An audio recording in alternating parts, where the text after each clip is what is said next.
Mmh. Mmh. Ah ouais.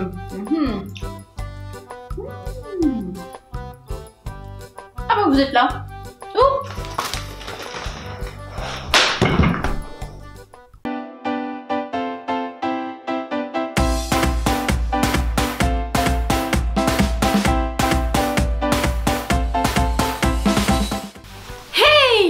Alors, je sais pas vous, mais moi, je suis une gourmande devant l'éternel.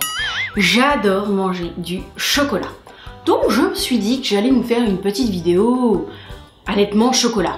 Ouais, je vois. Vous vous demandez sans doute où je vais en venir, comment je vais réussir à allier tout ça, l'allaitement, le chocolat, mais qu'est-ce qu'elle nous fait sérieux? Bon, bah, c'est simple, hein, je vais pas vous mentir.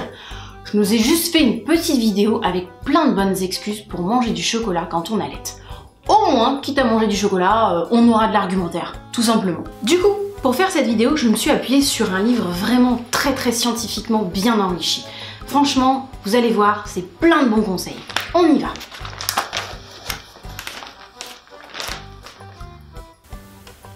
Selon ce livre, le chocolat sera un très bon anti-fatigue. En effet, un simple carré de chocolat permettrait de donner assez d'énergie pour faire une cinquantaine de kilomètres. Peut-être bien manger 2 mois. Toujours selon mon livre hautement scientifique, on est d'accord, il ne serait plus à prouver que le chocolat est source de magnésium, mais aussi de minéraux et de nutriments, tels que, je vous les cite, le potassium, le cuivre, le sélénium et le fer, et encore bien d'autres, dont sont susceptibles d'avoir besoin les mères allaitantes. Bon ben, vous comprenez pourquoi j'en mange. Le chocolat noir peut également améliorer les capacités visuelles, surtout en cas de mauvais temps par exemple, de fort contraste. Le chocolat détient des propriétés pour améliorer la circulation, en particulier celle du sang qui va au cerveau. On peut donc penser qu'il contribue efficacement à ce que la circulation sanguine arrive jusqu'à la rétine. Et c'est ce qui permet d'améliorer la vision. Bon, bah du coup, si vous avez du mal à voir quand vous donnez le sein dans la pénombre, vous savez ce qu'il vous reste à faire. Selon une étude américaine, consommer du chocolat noir favoriserait à réduire la prise de poids. En effet, les scientifiques américains pensent que les calories contenues dans du chocolat noir seraient différentes des calories normales. Elles stimuleraient davantage le métabolisme et permettraient de brûler des graisses.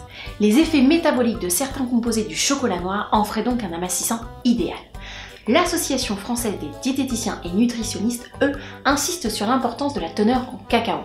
En effet, plus on choisira un cacao à teneur en chocolat élevé, minimum 70%, plus on va profiter de son effet nutritionnel.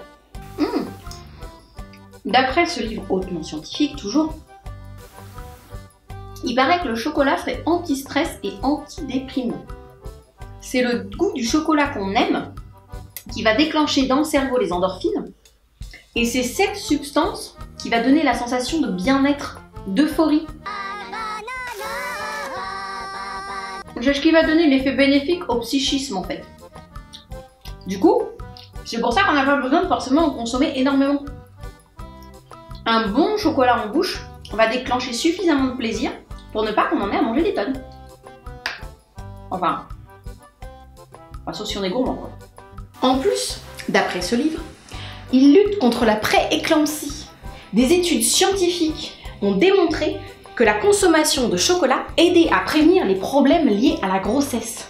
En effet, le chocolat contient une substance chimique appelée théobromine qui aide à diminuer la pré-éclampsie, qui est une des complications de la grossesse. Bon bah, même enceinte en fait, autant en profiter.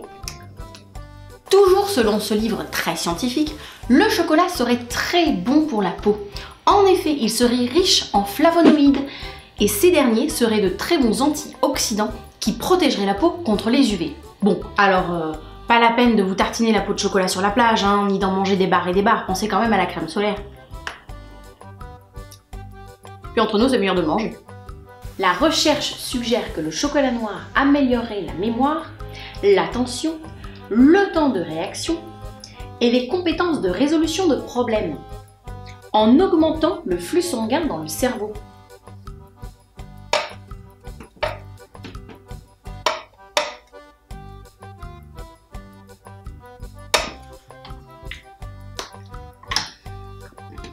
l'augmentation du flux vers le cerveau nous éveille et on a alors plus de réception, ce qui facilite l'apprentissage.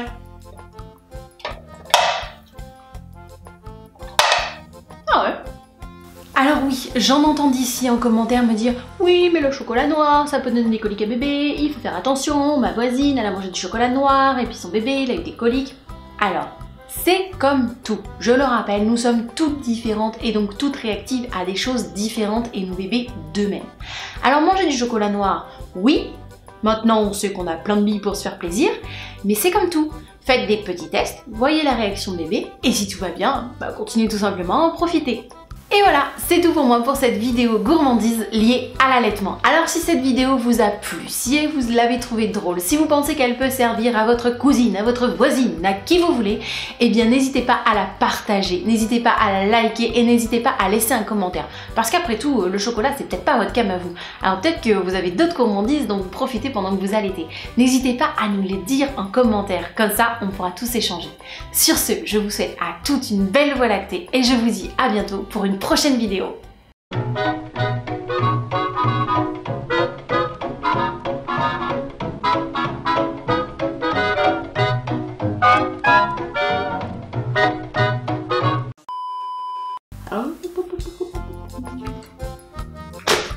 vais manger un morceau de chocolat.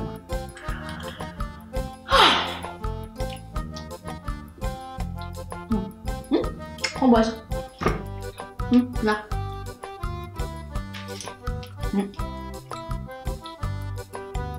Je goûterais bien la menthe ce soir.